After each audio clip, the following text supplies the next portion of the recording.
अध्यक्ष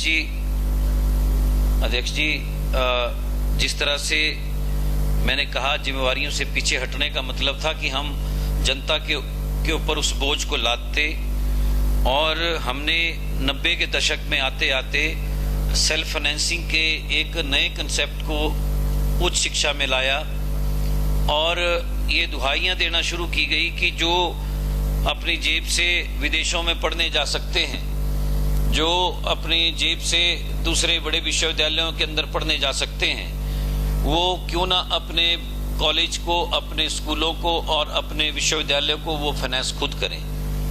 इसका विरोध उस वक्त में हुआ, लेकिन ये चीजें आगे बढ़ी। अब ये बहुत बड़ा फंड हो गया।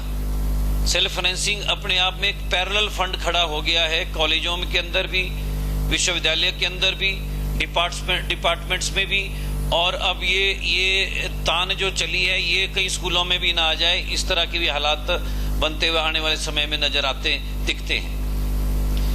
अध्यक्ष जी, सेल्फ फाइनेंसिंग का विरोध नहीं हो पाया, ठीक है, लोगों ने भी इसको स्वीकारा कि बीबीए आनी थी, बीसीए आनी थी, बीटीए आनी थी, जो प्रोफेशनल कोर्सेज जो हायर एजुकेशन में ऊपर थे उन कोर्सेज को नीचे आना था।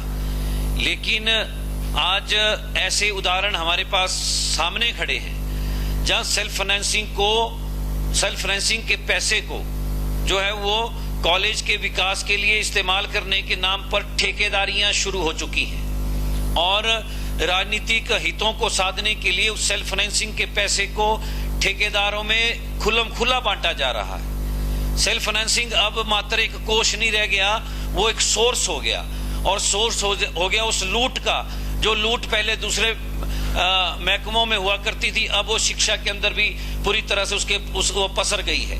और मैं इसके प्रति उत्तरदायित्व जिस ऑफिस का है, वो ऑफिस हमारे लिए बड़े सम्मानित ऑफिस होते हैं। वो ऑफिस जो है वो बड़े गरिमापूर्ण ऑफिस हैं, और वो प्रिंसिपल के नाक के नीचे चलते हैं। वो ऑफिस जो है वो ऑफिस चाहे कॉलेज का है चाहे वो स्कूल का है। सेल्फ फाइनेंसिंग के पैसे को, अध्यक्ष जी, ऐसे कॉलेज मेरे पास है, मैं नाम भी अगर ले लूं तो कोई गुरेज नहीं है। मंडी कॉलेज के अंदर 4 बार पेंट हो गया सेल्फ फाइनेंसिंग के पैसे से। सेल्फ फाइनेंसिंग के नाम पर अपॉइंटमेंटें होती हैं, सारी की सारी राजनीति से प्रेरित होती हैं। कहीं पर भी मेरिट को पूरी तरह से नजरअंदाज कर दिया जाता है, और अपने एजेंडे सेट कर दिए जाते हैं। सेल्फ फाइनेंसिंग एक खुला लूट का एक बहुत बड़ा मंत्र जो है वो शिक्षा के अंदर आ चुका है। इसको बारीकी से देखने की आवश्यकता है। इसको मैं ये कहूं कि शिक्षा विभाग का अगर कोई विजिलेंस डिपार्टमेंट अपना है तो इसके ऊपर वो गौर करे, इसकी रिपोर्ट मंगवाए, और हर जगह पे कितना कोष पड़ा है, कितना अनयूटिलाइज्ड पड़ा है, और कितना उसमें यूटिलाइजेशन कितना हुआ, और उससे हासिल क्या हुआ। क्या जिस वक्त में सेल्फ फाइनेंसिंग लाई गई थी उसको उस पैसे का इस्तेमाल उसी जगह पे होना था, या बच्चों की बेहतर शिक्षा के हालातों को सुधारने के लिए होना था। प्रश्न ये मौलिक है जिसके ऊपर हमें बात करनी है।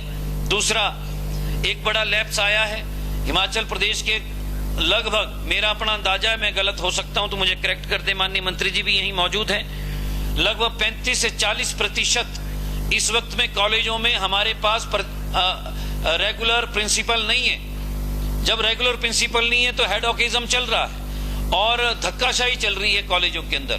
उच्च शिक्षा के अंदर बहुत लंबे समय तक आप धक्काशाही के साथ अगर चलाना चाहते हो उस व्यवस्था को, ये मंजूर करने लायक स्थितियां नहीं हो सकती। इसलिए ये जो पेच जहां फंसा है प्रिंसिपल्स की प्रमोशन को लेकर, इसको जल्दी से जल्दी, ये 48-72 घंटे के अंदर निपटने वाले मसले हैं।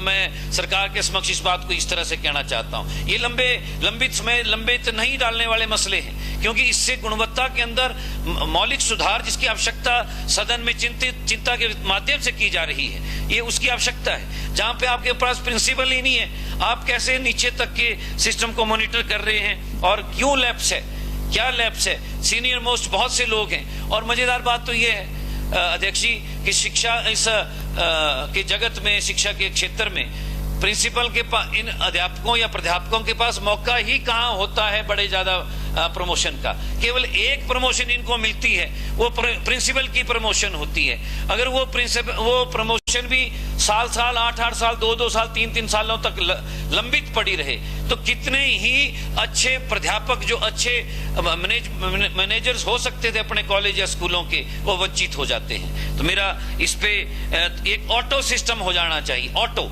ये धक्का ना देना पड़े, बल्कि वो अपने आप सिस्टम रेज हो जाए। जैसे ही कोई हमारा प्रिंसिपल रिटायर हो, अगला जो उस लिस्ट में हो वो अपने आप ही उस पोस्ट के लिए अपने आप ही आ जाए। उसमें बड़ा अलग सी मीटिंगें करने की, अलग से डीपीसी करने की जरूरत नहीं है। डीपीसी का लॉट एक बार में पैनलाइज कर दिया जाए और उसको ऑटो में डाल दिया जाए, और ऑटो में वो अपने आप आ जाए कि ये रिटायर 3 हो रहे हैं, तो ये अगले 3 जो है उसी वक्त में उस पोस्ट को भर देंगे। मुझे इसमें कोई लगता नहीं है कि कोई ऐसा तो है नहीं कि बाहर से प्रिंसिपल को लाएंगे, फिर उसके बड़े इंटरव्यूज होंगे, तब जाके हम बड़ा उस हिसाब से इस काम को करेंगे। तो कृपया करके बड़े छोटे छोटे कार्य जिनको उसी गति से निपटाना चाहिए, जिससे हमारी बहुत सी चीजें संभलेंगी।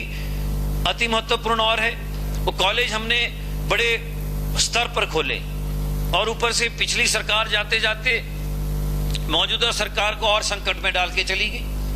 जो हमारे पास इनकी सरकार के वक्त में जो मौजूदा ढांचा था उस वक्त के हिसाब से, उसको तो इन्होंने एड्रेस नहीं किया, उसके ऊपर तो इन्होंने कोई संज्ञान नहीं लिया, उसके ऊपर तो कमीशन इन्होंने करवाए नहीं। अभी मैं धन्यवाद दे रहा हूं मौजूदा सुखविंदर सिंह सुक्खू जी की सरकार को, शिक्षा मंत्री जी को, उनकी पूरी टीम को, कि कम से कम अभी कॉलेजों का एक बहुत बड़ा प्रेशर जो बच्चों के ऊपर आ रहा था, जो पेरेंट्स के ऊपर आ रहा था, वो प्रेशर जो है वो रिलीज हुआ होगा जब आपने असिस्टेंट प्रोफेसर्स की अपॉइंटमेंट में अभी तुरंत आपने कमीशन से इसको निकाला है। और मैं ऐसा समझता हूं कि इसमें रैशनलाइज करके जो कॉलेज, मेरे पास कॉलेज 3 हैं और तीनों की स्थितियां खराब हैं। आप फोर्स कर रहे हो, ये व्यवस्था इस वक्त में फोर्स कर रही है उन 2 सब डिविजनों के, धर्मपुर सब डिवीजन के भी और सरकाघाट सब डिवीजन के जो 3 कॉलेज हैं, संधोल, धर्मपुर और सरकाघाट, इन तीनों कॉलेजों के आसपास के बच्चों को आप धकेल रहे हो उनको कि वो इस क्षेत्र को छोड़ के जाएं। उनके पास कोई रास्ता नहीं बच रहा इस वक्त में, या तो वो घुमारवी चले जाएं, या तो वो मंडी चले, या तो वो हमीरपुर चले जाएं और वहां के हालातों को और बिगाड़ें। तो मैं ये चाहता हूं कि जब हमारी सरकार, जब राजा वीरभद्र सिंह जी की हमारी सरकार थी, तो माननीय राजा साहब ने इन 2 कॉलेजों को उस वक्त में दिया, और ये 83 का कॉलेज है, सरकाघाट का कॉलेज। और आज हालात ये हैं, माननीय मंत्री जी यहाँ बैठे हैं, मैं अपने क्षेत्र की दास्तां इनके सामने रख रहा हूं। बहुत से पोस्टें खाली हैं। कॉमर्स हम 2013-2014 में लेके आए, 2014 में लेके आए, आज एक भी टीचर वहां पे कॉमर्स का नहीं बचा। संधोल के अंदर कोई टीचर नहीं बचा। इंग्लिश को पढ़ाने वाला आज कोई भी नहीं है। आज फिजिक्स के टीचर नहीं है, आज केमिस्ट्री के टीचर नहीं है हमारे पास, बायोसाइंसेस के टीचर नहीं है आज हमारे पास, और तो छोड़िए हिंदी तक सब्जेक्ट ऐसे जिसके अंदर हमारे पास टीचर नहीं है। ये हो क्या रहा है? ये कहाँ है बैठे हुए टीचर?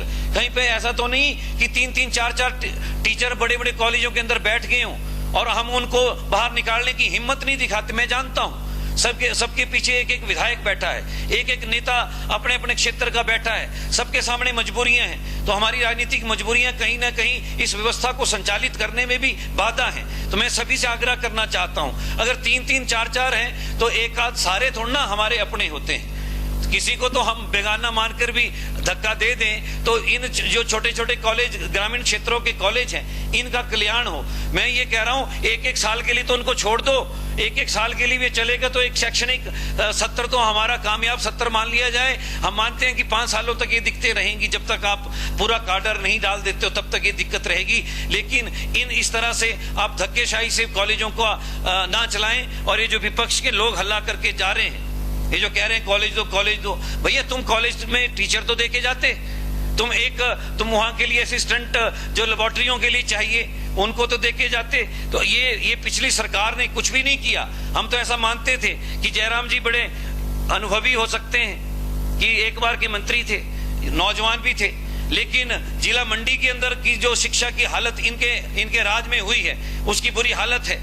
खुल्लम खुल्ला लूट हुई है जिला मंडी के अंदर। अगर किसी ने लूटा है पिछली सरकार में तो जयराम जी की सरकार ने पूरी तरह से लूटा शिक्षा के कॉलेजों के अंदर और विश्वविद्यालय के अंदर। और मैं इस बात को जनता के अदालत में भी ले जाऊंगा। मैं मौजूदा सरकार के सामने भी इस प्रश्न को फिर से ला रहा हूं, क्योंकि ये प्रश्न भूलने लायक प्रश्न नहीं है, ये बार बार याद कराने लायक प्रश्न है। और इसके नाम पर अगर आप क्षेत्र की राजनीति को चमकाना चाहते हो, अपनी राजनीति को चमकाना चाहते हो, उसकी इजाजत तो जनता के दरबार में बिल्कुल नहीं मिली। आपको ठुकराया जनता ने, आपको हिमाचल प्रदेश की जनता ने पीछे धकेला है। जो जिस तरह से आप आगे बढ़ने की कोशिश इस सरकार में आप यहाँ की सरकार को आप धमकाना चाहते हो, एजेंडा सेट करना चाहते हो, हमारे मुंह में अपने शब्दों को डालने की कोशिश कर रहे हो, वो नहीं चलेगा। इसलिए मैं दो तीन बातें कहकर, क्योंकि माननीय रतन जी ने बहुत बढ़िया तरीके से पूरी की पूरी व्यवस्था को उजागर किया है, एक दो बातें और भी आपके समक्ष लाना चाहता हूं। वो ये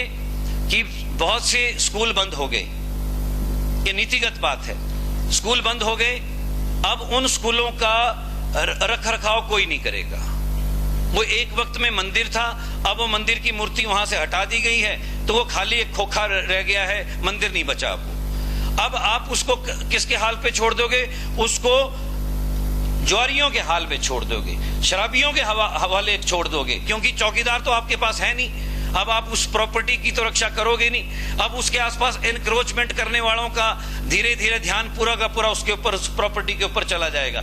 और हमारे पास ऐसी व्यवस्था है ही नहीं कि हम उन बंद पड़े हुए स्कूलों के रखरखाव के लिए कोई पंचायतों के हवाले कर दें। मेरा सुझाव है, हम जब फील्ड में जाते हैं तो महिला मंडलों को हम बहुत जिम्मेवार मानते हैं, हम हर जगह उनको तरजीह देते हैं, उनको फैसलों में लाते हैं। तो महिला मंडलों को, युवक मंडलों को, जहां पर भी इस तरह की गंभीर कोशिश महिला मंडलों को और युवक मंडलों को चलाए जाने में रही हो, मैं सुझाव दे रहा हूं कि एक एक कमरा, दो दो कमरे अगर उनके इस्तेमाल के लिए हो जाएं और बकायदा एफिडेविट के ऊपर हो, बकायदा उनके साथ एग्रीमेंट हो और उस प्रॉपर्टी को, उस जिम्मेवारी उनके ऊपर कर दी जाए, तो वो भी समाज है, वो भी हमारा समाज है। और अगर हमने स्कूल चलाए थे तो ये भी समाज ने ही जमीनें अपने बच्चों के बेहतर शिक्षा के लिए दी थी।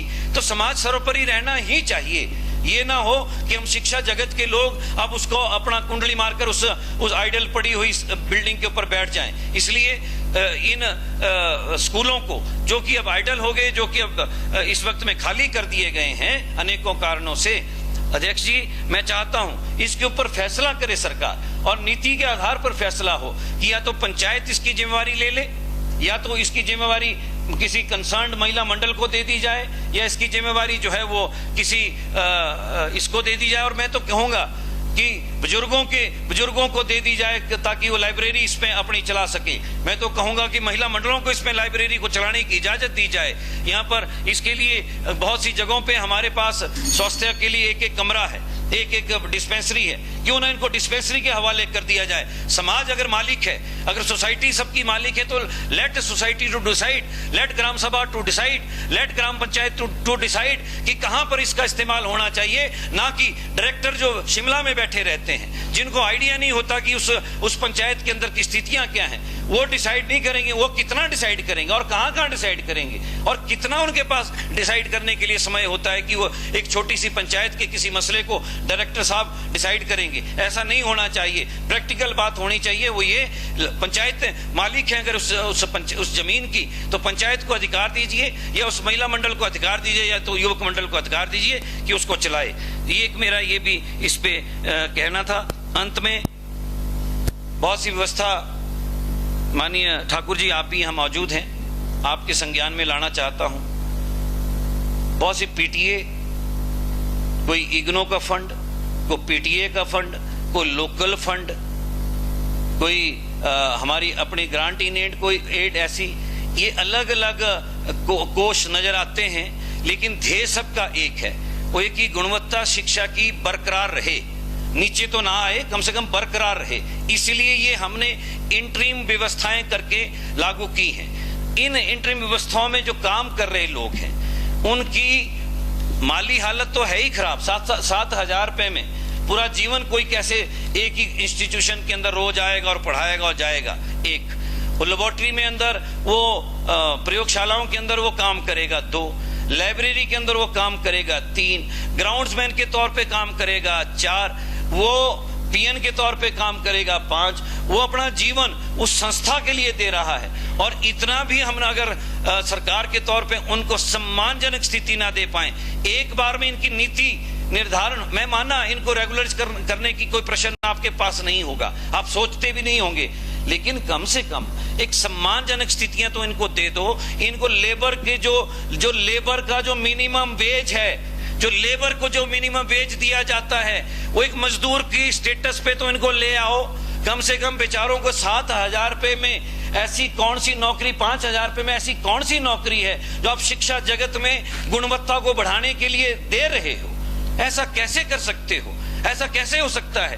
एक मजदूर को 350 रुपए दिहाड़ी का सरकार का शब्द है, सरकार बोल रही है 350 रुपए दिहाड़ी, और बच्चों के साथ जो बेचारा जो बच्चों के जीवन को बनाता है, जो वहां पर उसके साथ लेबोरेटरी में भिड़ता है, ग्राउंड में जाता है, लाइब्रेरी में जाता है, जो कि हुक्म सुनता है आपकी घंटियों का, वो 6,000 रुपए में नौकरी करे, 200 रुपए की दिहाड़ी के ऊपर नौकरी करे। मैं कुछ नहीं कह रहा हूं, मैं कह रहा हूं कम से कम जो मिनिमम वेज है वो तो उसको मिलना चाहिए। मिनिमम वेज से उसको अगर हम वंचित कर रहे हैं तो ये शिक्षा के लिए ये हमारी जो सरकार की जो प्रॉमिसेस हैं, जो जनता के प्रति हमारे जो वायदे हैं, ये उसकी अवहेलना है। तो मैं अपने शिक्षा मंत्री जी से इस बारे में भी चाहूंगा कि जो सबसे नीचे की कैटेगरी स्कूलों के अंदर, कॉलेजों के अंदर जो हमारे इस बुनियादी शिक्षा को सपोर्ट कर रही है, मजबूत कर रही है, चाहे वो पीटीए है, चाहे वो इग्नो है, चाहे वो ग्रांट इन एड है, चाहे वो जिस भी तरह से है, उनको लेकर समय अवधि में ये